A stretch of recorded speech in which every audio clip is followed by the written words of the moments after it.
Welcome, Sagittarius. This is Regina from Pacific Tarot, getting ready to do your full moon in Taurus reading. This is a general reading, and although the full moon happening in the middle of November is impacting those with Sagittarius rising uh, in a particular way, this will be resonant for any of you that have considerable Sagittarius placements. I have a Sagittarius rising and a couple of planets in Sagittarius. So it has, as most of you know, you are probably consulting your sun, moon, and rising sign, and perhaps any stelliums you have for additional messages. So, having said all that, if you're interested in a personal reading, please check out the description box below where I'm featuring a half off sale through the end of the year, and I urge you to take advantage of this offer throughout the winter moss holiday celebrations. So, thank you for being here and for all the ways that you support me. Your overall energy, Sagittarius, is the Six of Cups. This is bringing up soul bond energies. And this can certainly be relevant to an individual or a group of individuals, but it's also relevant to a talent, a gift, or a skill set you have, something that you exercised in the past with a lot of joy, with a lot of freedom, with a lot of pleasure.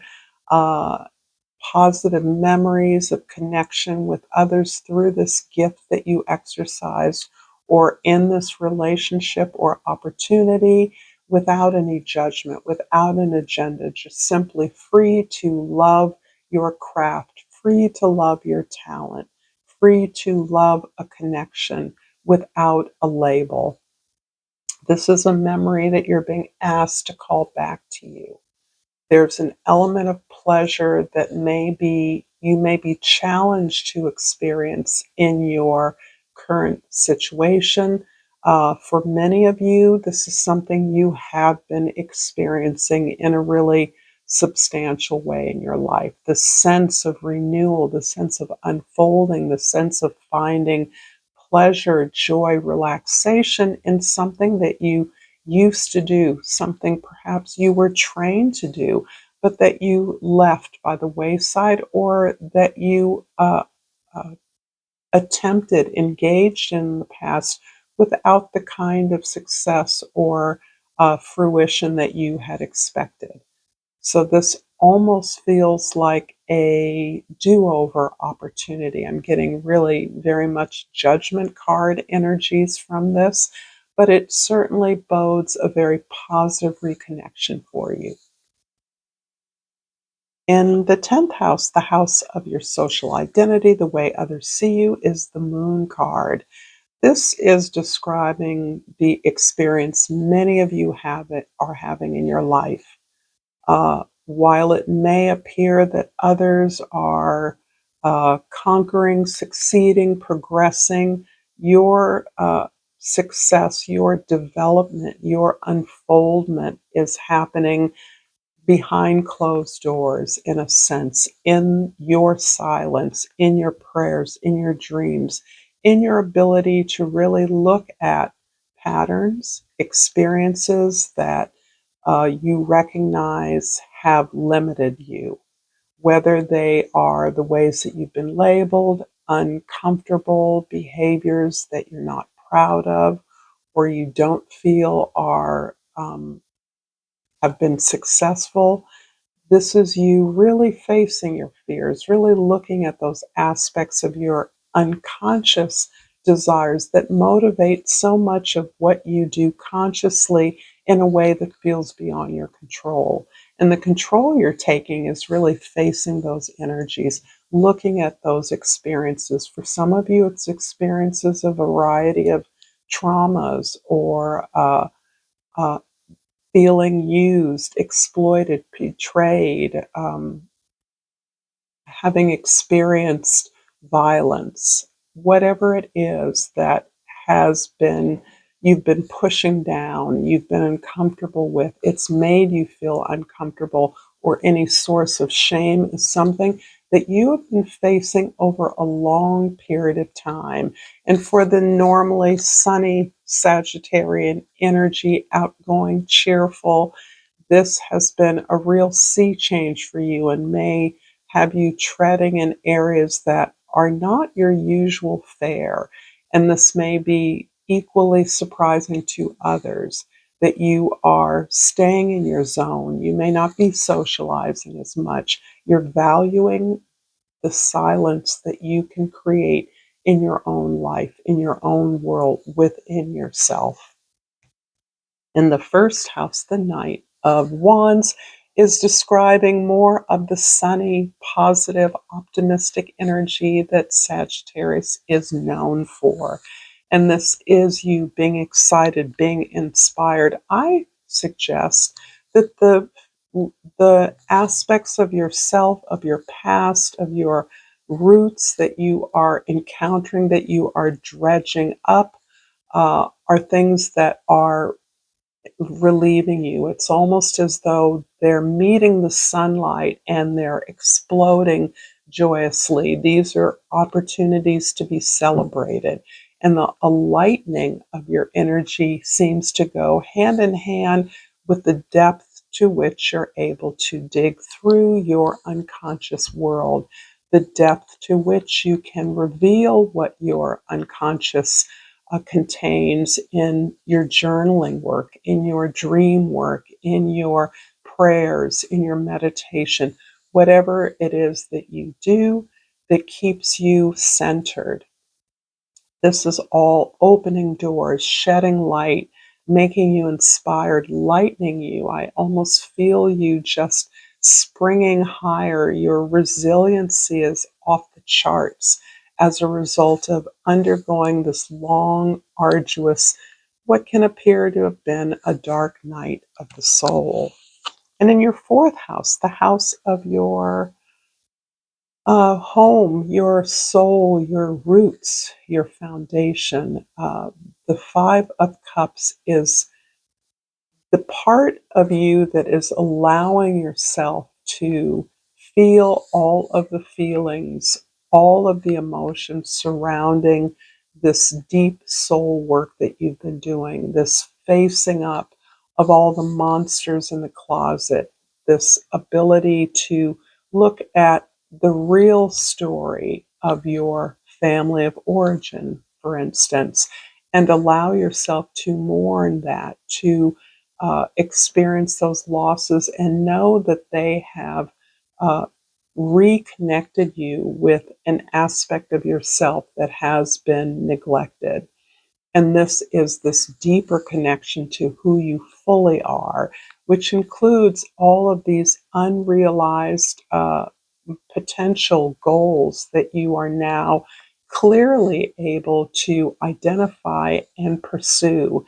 And in that way, you are coming away with a sense of gratitude for some really hard lessons, failures, disappointments that you have processed and really wrung out of them what is available for you by way of learning, direction. In the seventh house, the house of significant others, we have the Seven of Pentacles, which is saying you're at a pause in terms of your relationship life. And this is extends to not simply whether you're single or in a relationship, whether you're connected up with a team. This has to do with the way that you have a relationship with those who receive your services, your talents, your efforts. So if you are a performer, your audience, this is the relationship we're looking with. If you are someone who works in the public or professional realm, this is your public. In that relationship, you are pausing, you are evaluating.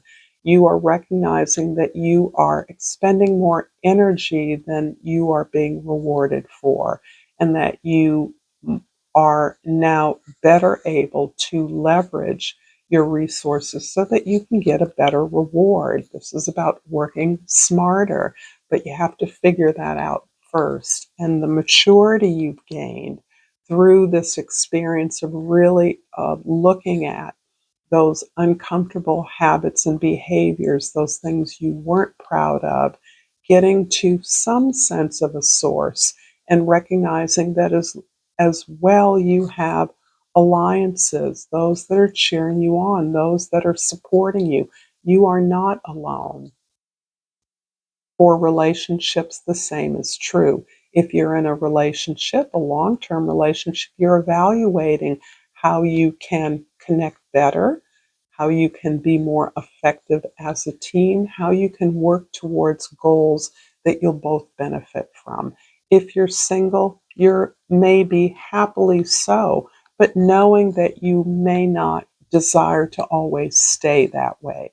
Right now, you're busy, but you understand that ultimately a deeper connection is inevitable for you. I'm going to pull a Soul's Journey Oracle card and hope if this is resonating, you will like this video, share this with others, and subscribe to my channel, Pacific Tarot. I appreciate that. And I pulled Self-Esteem. I possess gifts of the soul that benefit me and others. This is pretty self-explanatory, and I do believe this is how we started this reading, with this reconnection, this soul bond to your talents and gifts. And this is almost a blossoming process that we're observing at this time, that you're participating in, allowing these aspects of yourself that have been neglected to grow and prosper. I'm going to clarify the Knight of Wands in the first house with the Queen of Cups. So along with the enthusiasm that you're feeling towards every aspect of your life, the energy with which you may now wake up in the morning despite the deep cultivation of your own silence and wisdom, the Queen of Cups is supporting you in actually experiencing the healing as acceptance of who you are. Accepting yourself as a caretaker, as a lover, as a giver is part of you understanding that your role is not simply out there leading the charge, cheering on the crowd, helping others to achieve their goals while you sit back and attend not to your own desires. Here you are acknowledging, claiming what you want. And for you, this has been a process to say, this is what I want, this is what I desire. Perhaps having lived or been conditioned in a way that made wanting something for yourself bad or not okay, and really feeling guilty for taking something that you wanted or pursuing your own goals. It is important now that you eliminate the guilt, that you recognize that this is your purpose here on earth, to achieve the things that you desire. And that is in and of itself capitulating a whole healing, relaxing, soothing process whereby you are loving, respecting, honoring who you are. In the fourth house, the Five of Cups is clarified by the World card. The World card is a little bit showing up a little bit double here. You're wrapping up this cycle of inner work that you've been doing for a while. And for many of you, Pluto's movement through Capricorn, finishing up that cycle, is another metaphor for the ability to close out this ability to self-heal, uh, to do the work, the shadow work, as it's so often called, and also to release those things that are no longer relevant to your life, to accept the lessons that you've learned, and they've been considerable, as a preparation for the new path that you're moving towards, better able, more empowered, more whole.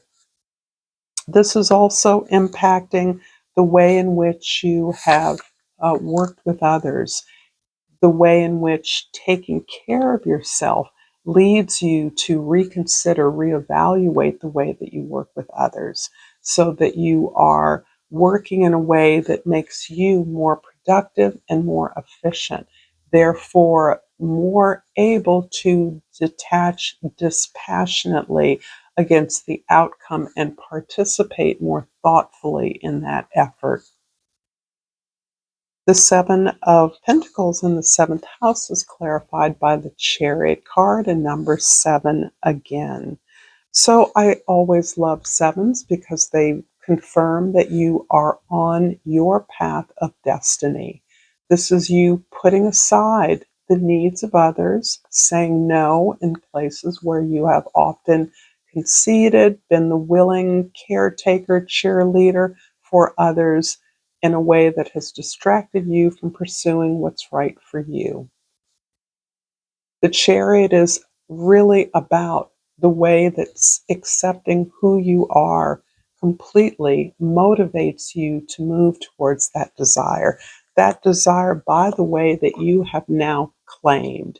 You now understand what you desire in this life, what you want, certainly what you want now, in a way that perhaps you have not allowed yourself to claim, and what has in fact held you back. Never identifying what you want in any situation, it being okay what others want, and to put your energy towards that has held you back, has kept you back, has made you in many ways bitter and resentful at how others have prospered through a partnership or connection with you in a way that you have not. And the Moon card in the 10th house is clarified by the 8 of Cups. Oops, the 8 of Pentacles, the 8 of Coins. I love this card. This is the card of discipline, work, but devotion. This is duty in a way that is beautiful, loving, the embrace of your craft, the steps in the creative process that are all in sync with the universe, that are attuned with those that you work with and that you work for. This is a beautiful card of committing to your own personal development, understanding that as you develop, as you unfold, so do your gifts and your opportunities to better your environment and the world. This is one of my favorite cards.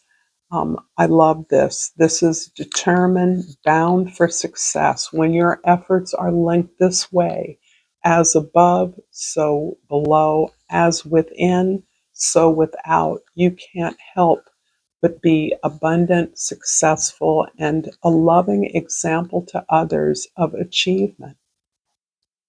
What a beautiful way to end your reading. But I will pull a Flora and Fauna of Africa, and I have pulled the red-headed vulture, and the key word is self-respect. Accept your flaws and strive to be a better you. Learn from your mistakes and move on. It will be very rewarding. Thank you so much, Sagittarius, for this beautiful reading. And until next time, namaste.